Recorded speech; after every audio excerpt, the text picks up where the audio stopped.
My first and my last reaction, indeed, just before the Congress, until I got here, in the room of the Congress, was that I thought it wouldn't happen.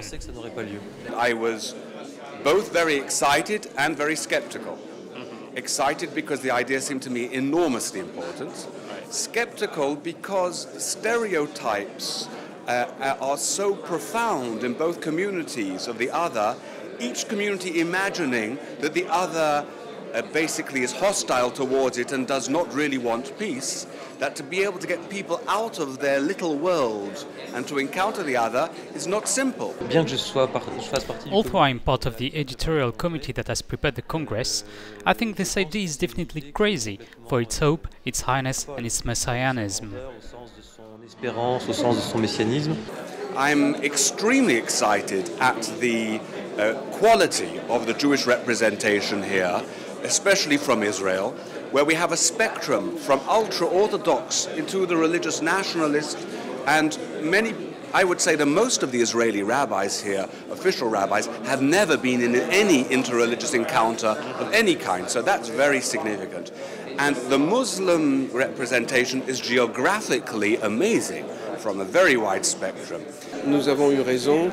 We've been right to bet on the will of everybody, Imams, Rabbis, Commission's member, to make it possible to dialogue, to realize that religious people have something wonderful to give. That's the real possibility to go about peace and brotherhood. It's time to do it now. Réellement de parler de paix et de fraternité. C'est maintenant le moment. A rabbi and an imam together, we make peace. That's not an event. 50 imams and 50 rabbis together, we decide to make peace, we decide to tell that their respective religions are not religions of violence and hate, and that there is no division between them. That is an event. An event even qualified of historic. Nowadays, religion is associated with integrism, and peace in the Middle East is long to come. And here, religious men decide to tell about what can make them closer between themselves and their communities for a better world. A role oftenly left down, but recovered today.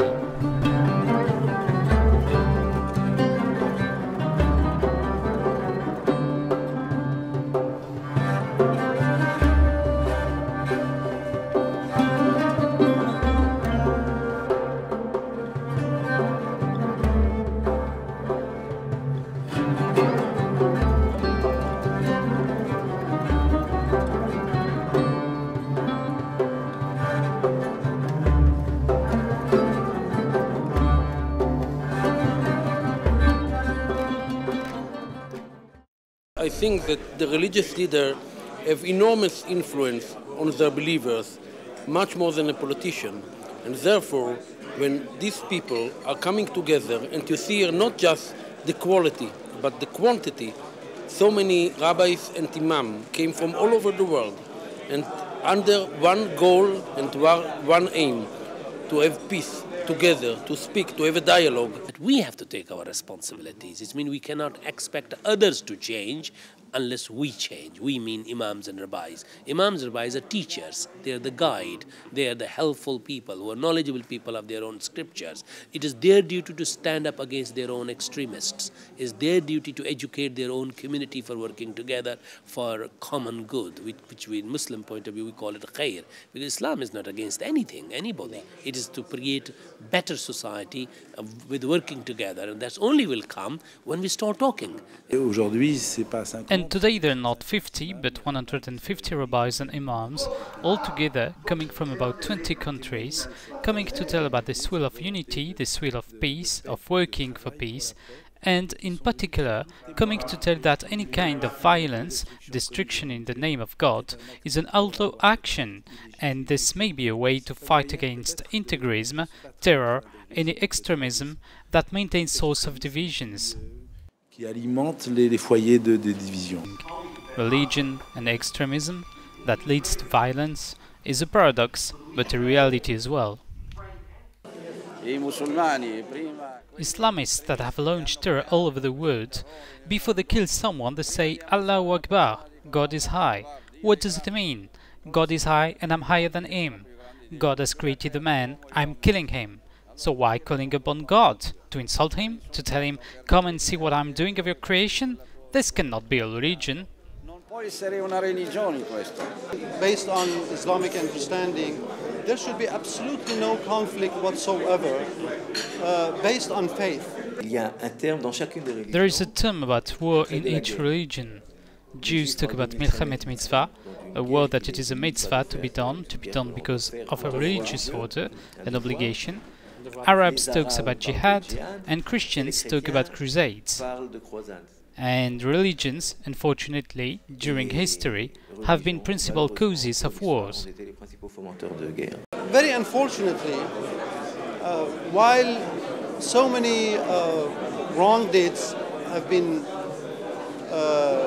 done in the world and is being done in the world in the name of faith, there are not so many voices by the authorities, by religious authorities condemning all of these actions. L'Islam, come il cristianesimo, è cattolico nel senso etimologico del termine. Islam, like Christianism, is Catholic in the etymologic meaning of the word.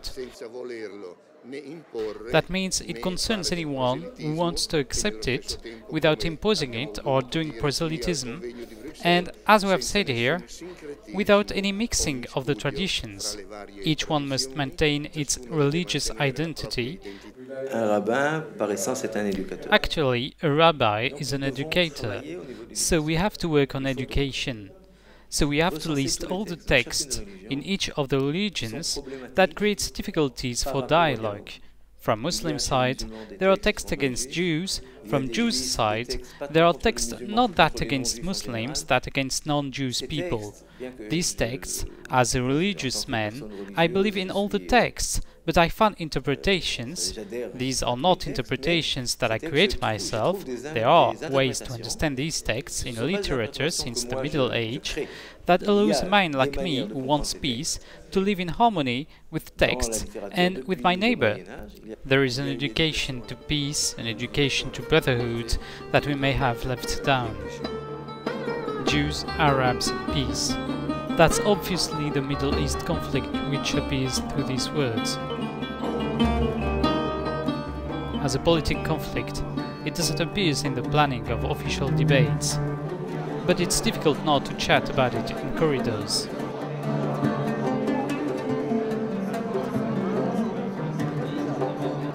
Religious people, with a specific approach, here again, try to bring some elements of solutions. These two communities, if not considered as Israelis from one side and Arabs from the other, but Israelites, which means people following the Jewish religion, and Muslims, there are points of contact. Religions can make things going ahead, moving from justice to peace, to have a pacific neighborhood, with people that have a religion or even don't at all. From Jews' side, the most extremists are rabbis, and from Arabs, they are imams. I haven't said the rabbis and the imams, I've well specified some rabbis and some imams, and both, from a side and the other, use their religion to maintain a speech of destruction, so we definitely have to work on it. Si, au lieu de réfléchir d'un point de vue moral, on essaye d'aborder le niveau éthique. If, instead of thinking on a moral point of view, we try to have an ethical approach through text, through interpretations, through faith, through historical meeting, and essentially through the miracle of the meeting between rabbis and imams, a friendly meeting, as we are together, we live in the same hotel, we are really in fraternal symbiosis. Maybe that from this point, imams and rabbis that would have lived this experience of friendship will be able to transmit it to the crowd, I mean to the basis, an experience of friendship, and transform the link with the other. It means here for the Arab with the Jew, and for the Jew with the Arab. Avec l'autre, c'est-à-dire ici avec l'arabe pour le juif et avec le juif pour l'arabe. The Jew and the Arab living in peace, that may not be impossible, as others, victims of much more tragical situations, have succeeded in doing so, as we are told by this mufti, coming from Rwanda, who reads from its own the Israeli-Arab conflict. Hutu I'll take them as Arabs or Jews, and Tutsis, I'll take them as Arabs or Jews. So there are two nations from the same father in Rwanda, and the two nations from the same father in Arab world and Israel. So if they can get together and live together as we did in Rwanda, the whole world will experience a wonderful peace. So my experience is just to tell whoever I meet here that we made it in Rwanda, we are living together. It's only 10 years after genocide. Why Israelis and Palestinians can't make it? And as to confirm these words, a picture in the Congress room just during a break. Two imams are frantically turning the pages of a book, looking for texts, holy texts maybe, while in the back of the room, rabbis have got together in a common prayer for the afternoon.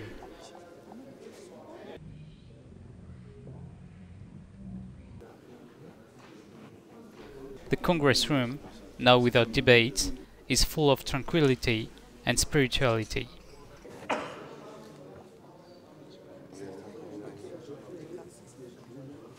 A break and a feeling of eternity. But this Congress also keeps us surprises and unexpected meetings.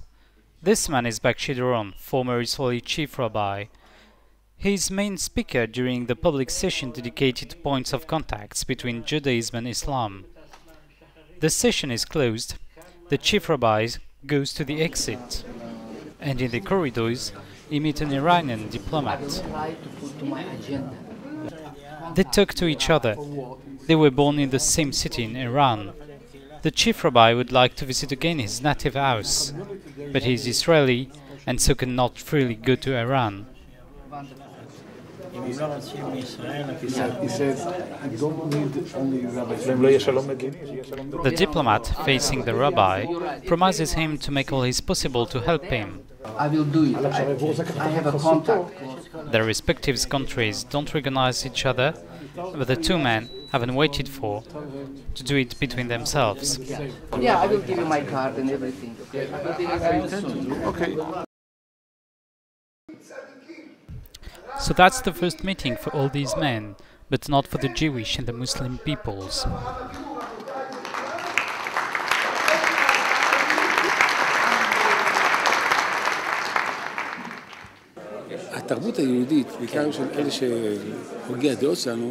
The Jewish culture, the early one, is influenced by Muslim culture.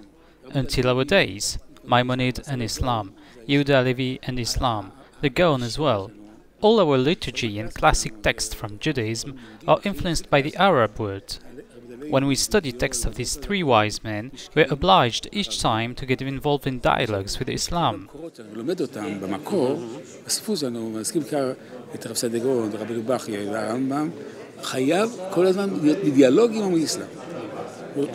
The relevant wise men from Islam, Sharaf Arabi, Al-Ghazali, that is a way of thinking that I have learned through Jewish books. I live in a literal dialogue with Islam, and coming here, I can have a human dialogue.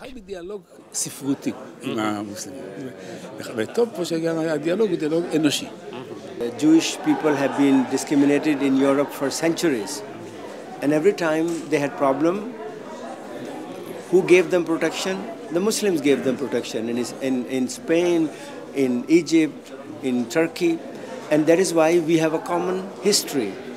And why can't we use that common history to use today? And that is very important for us. From a certain point of view, Islam and Judaism are much more closer than Judaism and Christianism or Islam and Christianism.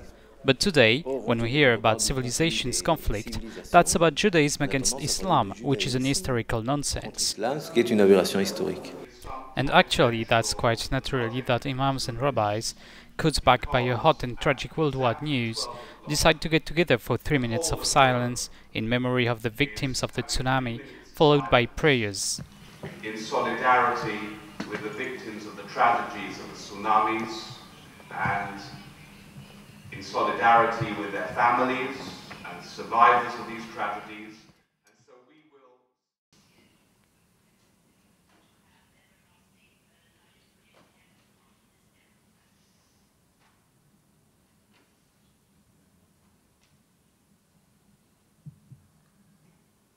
أعوذ بالله من الشيطان الرجيم بسم الله الرحمن الرحيم الحمد لله رب العالمين נשמות כל אלה שנשטפו ונהרגו ונחנקו במיתות משונות ויד הדין פגעה בם מהאנשים, נשים וטף שנספו באסון הצונאמי. The main success of the Congress is to have broken fears and false ideas down until creating enthusiasm and emotion. When I've heard at the beginning, really, I was quite skeptical.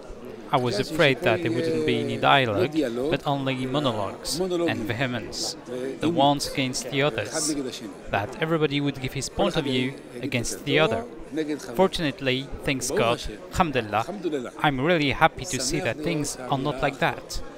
There is open mind and respect. The Muslims here, that I've heard here, say that the world don't necessarily need to be under their religion, while in other times Islam tried to conquer the world. Here they say that the world is not obliged to be Islamic. For me that's very important. It changes all my vision. If all Muslims think in that way, we go straight to Messianic times. First assessments are positive, and future is considered with hope and trust. There are many things that can be improved, and I hope that this will be the first of future meetings in which we can improve it, but it's very historic. And so in terms of the happening itself, the event itself, it has exceeded my expectations. Now we have started talking, so that's the beginning, that's the start, and from there we will build on our permanent institutions. We hope there will be a permanent body to look after various specific issues and also for general issues, and there will be administrative committee, and then there's a drafting committee, and things will move on. And I think that's really important that one should look into, that how we're going to move from talking to practicalities. At the end of 3 working and debating days, Imams and Rabbis have written down a common and solemn declaration. Through the declaration, they essentially call politicals and people to reject any kind of violence and to keep on respecting their human rights. Furthermore, permanent big bodies are created in order to take concrete actions in that way. During these 3 days, Bruxelles remembered the incident in Andalusia.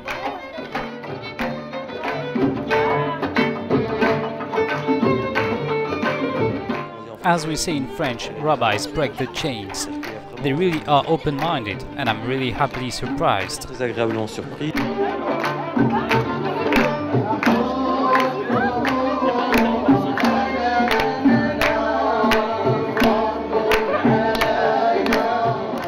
To me, it's really a wonderful experience to be able to see Jews and Muslims sitting together.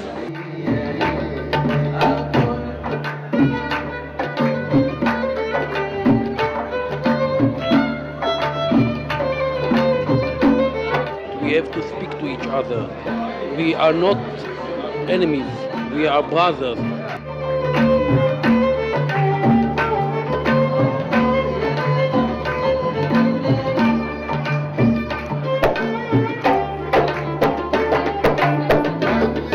We should open the gates of love and care for each other, and I think if these messages in practiced, things will change.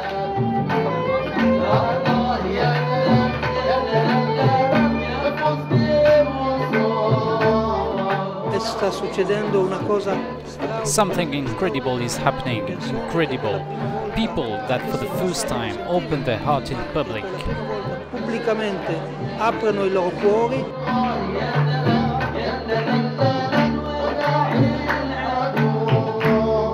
And I'm sure that the world will be better when Imams and Rabbis start working together.